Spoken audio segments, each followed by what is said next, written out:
ನಮಸ್ಕಾರ. ವಿಡಿಯೋನ ಸ್ಕಿಪ್ ಮಾಡದೆ ಲಾಸ್ಟ್ ವರೆಗೂ ನೋಡಿ. ವಿಡಿಯೋ ಇಷ್ಟ ಆದ್ರೆ ಹಾಗೆ ಸಬ್ಸ್ಕ್ರೈಬ್ ಮಾಡ್ಕೊಳ್ಳಿ. ನಾನು ಚೀಲ ಒಂದು ತಗೊಳ್ತಾ ಇದ್ದೀನಿ. ಬೇಳೆದಾಗ್ಲಿ ಅಕ್ಕಿದಾಗ್ಲಿ ಯಾವ ಚೀಲ ಇದ್ರೆ ಆ ಚೀಲ ಒಂದು ತಗೊಳ್ಳಿ. ಅರ್ಧಕ್ಕೆ ಕಟ್ ಮಾಡ್ಕೊಳ್ಳಿ.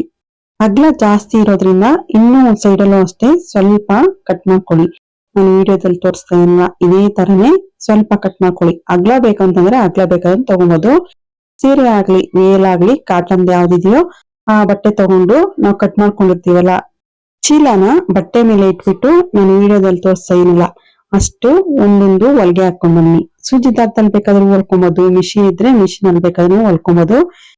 ಚೀಲ ಎಷ್ಟಗ್ಲ ಇದೆಯೋ ಅಷ್ಟಗ್ಲ ಬಟ್ಟೆ ಕಟ್ ಮಾಡ್ಕೊಂಡು 4 ಸೈಡ್ ಅಷ್ಟೇ ಹೊಲ್ದ್ಕೊಂಡ್ ಬಂದ್ಬಿಡಿ. ಮತ್ತೆ ಸೀದಾ ಸೈಡ್ ನಿಂದನು ಒಂದ್ಸಲ ಫೋಲ್ಡ್ ಮಾಡ್ಕೊಳ್ಳಿ.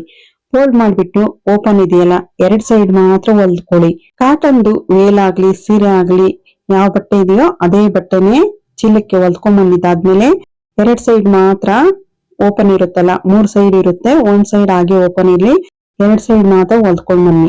ಕೆಳಗಡೆ ಸೈಡ್ ಕ್ಲೋಸ್ ಆಗಿರುತ್ತಲ್ಲ ಆ ಸೈಡ್ ಮಾತ್ರ 2 ಕಡೆನೂ 3 ಇಂಚಷ್ಟು ಚಾಕ್ ಪೀಸ್ ಅಲ್ಲಿ ಮಾರ್ಕ್ ಮಾಡ್ಕೊಂಡು ಕಟ್ ಮಾಡ್ಕೊಳ್ಳಿ. ಇದೇ ತರನೇ ಕಟ್ ಮಾಡ್ಬಿಟ್ಟು ಮತ್ತೆ ಇದನ್ನ ಸೂಜಿ ದಾರದಲ್ಲಿ ಹೊಲ್ದ್ಕೊಂಡ್ ಬರ್ಬೇಕು. ಮಿಷಿನ್ ಅಲ್ಲಾದ್ರೂ ಹೊಲಿಬಹುದು.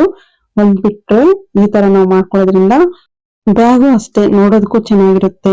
ಚೀಲ ಹಾಕಿರೋದ್ರಿಂದ ಗಟ್ಟಿಯಾಗೂ ಇರುತ್ತೆ, ತುಂಬಾ ದಿನಾನು ಬಾಳ್ಕೆನೂ ಬರುತ್ತೆ. ಮತ್ತೆ ಈ ಕಡೆ ಆ ಕಡೆ ನಾವು ಹೊಲಿಗೆ ಹಾಕೊಂಡ್ ಬಂದಿರ್ತೀವಲ್ಲ, ನಾವು ಕಟ್ ಮಾಡಿರೋ ಹತ್ರ ನಾನು ವಿಡಿಯೋದಲ್ಲಿ ತೋರಿಸ್ತಾ ನೋಡಿ ಈ ತರ ತೆಗೆದ್ಬಿಟ್ಟು ಅಲ್ಲೂ ಒಂದು ಹೊಲಿಗೆ ಹಾಕೊಂಡ್ ಬನ್ನಿ. 2 ಸೈಡು ಅಷ್ಟೇ ಸ್ವಲ್ಪ ಸ್ವಲ್ಪ ಚೀಲನ ಬಿಟ್ಬಿಟ್ಟು ನಾನು ತೋರಿಸ್ತಾ ಇದೀನಲ್ಲ ಬೆರಳಲ್ಲಿ ಅಲ್ಲಿ ಸರಿಯಾಗಿ ಒಂದೊಂದು ಹೊಲಿಗೆ ಹಾಕೊಂಡ್ ಬನ್ನಿ. ಹೊಲ್ದಿದ್ದಾದ್ಮೇಲೆ ಮತ್ತೆ ಇದನ್ನ ಸೀದಾ ಸೈಡ್ಗೆ ತಿರ್ಗಿಸ್ಕೊಳ್ಳಿ.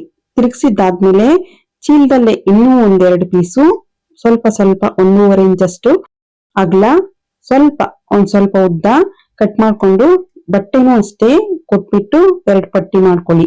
ಈ ಪಟ್ಟಿನೂ ಅಷ್ಟೇ ಈ ಬ್ಯಾಗ್ ಒಳಗಡೆ 2 ಸೈಡ್ನು ಹೊಲ್ದ್ಕೊಂಡ್ ಬರ್ಬೇಕು. ನಾನು ಚೀಲ ತೋರಿಸ್ತಾ ಇದೀನಿ, ಚೀಲನೂ ಅಷ್ಟೇ ತಗೊಂಡಿದೀನಿ. ಬಟ್ಟೆನೂ ಅಷ್ಟೇ ಸ್ವಲ್ಪ ಅಗಲವಾಗಿ ಕಟ್ ಮಾಡ್ಕೊಂಡು ಇದಕ್ಕೆ ಎಷ್ಟು ಬೇಕೋ ಅಷ್ಟ ಅಗಲ ಮತ್ತೆ ಇದನ್ನ ಫೋಲ್ಡ್ ಮಾಡ್ಕೊಳ್ಳಿ. ಫೋಲ್ಡ್ ಮಾಡ್ಕೊಂಡು ಹೊಲ್ದ್ಕೊಂಡ್ ಬಂದು ಮತ್ತೆ ಬ್ಯಾಗ್ಗೂ ಅಷ್ಟೇ ಜಾಯಿಂಟ್ ಮಾಡ್ಕೊಂಡ್ ಬನ್ನಿ. ಬ್ಯಾಗ್ ಒಳಗಡೆ ಸೈಡ್ಗೆ ಚಾಕ್ ಪೀಸ್ ಅಲ್ಲಿ ಮಾರ್ಕ್ ಮಾಡ್ಕೊಳ್ಳಿ. 2 ಸೈಡ್ನು ಮಾರ್ಕ್ ಮಾಡ್ಕೊಂಡು ಅಲ್ಲಿ ಒಂದೊಂದು ಹೊಲಿಗೆ ಹಾಕೊಂಡ್ ಬನ್ನಿ. ಈ ತರ ಮಾಡ್ಕೊಳ್ಳೋದ್ರಿಂದ ಬ್ಯಾಗು ಅಷ್ಟೇ ನೋಡೋಕೆ ತುಂಬಾ ಚೆನ್ನಾಗಿರುತ್ತೆ, ತುಂಬಾ ದಿನನು ಬಾಳ್ಕೆನೂ ಬರುತ್ತೆ. ತರಕಾರಿ ಸೊಪ್ಪು ಎಲ್ಲ ತರೋದಕ್ಕೂ ಅಷ್ಟೇ ತುಂಬಾ ಚೆನ್ನಾಗಿರುತ್ತೆ. ಖಂಡಿತ ಟ್ರೈ ಮಾಡಿ. ಒಂದು ವೇಲು ಒಂದ್ ಚೀಲ ಇದ್ರೆ ಸಾಕು, ಮನೆಯಲ್ಲಿ ಈಸಿಯಾಗಿ ಈ ತರ ಬ್ಯಾಗ್ ಮಾಡ್ಕೊಬಹುದು. ಖಂಡಿತ ಟ್ರೈ ಮಾಡಿ. ವಿಡಿಯೋ ಇಷ್ಟ ಆಗಿದೆ ಅನ್ಕೊಳ್ತೀನಿ. ವಿಡಿಯೋ ಇಷ್ಟ ಆಗಿದ್ರೆ ಪ್ಲೀಸ್ ಒಂದು ಲೈಕ್ ಕೊಡಿ, ಹಾಗೆ ಸಬ್ಸ್ಕ್ರೈಬ್ ಮಾಡ್ಕೊಂಡು ನಿಮ್ ಫ್ಯಾಮಿಲಿ ಫ್ರೆಂಡ್ಸ್ಗೂ ಶೇರ್ ಮಾಡಿ. Thank you friends.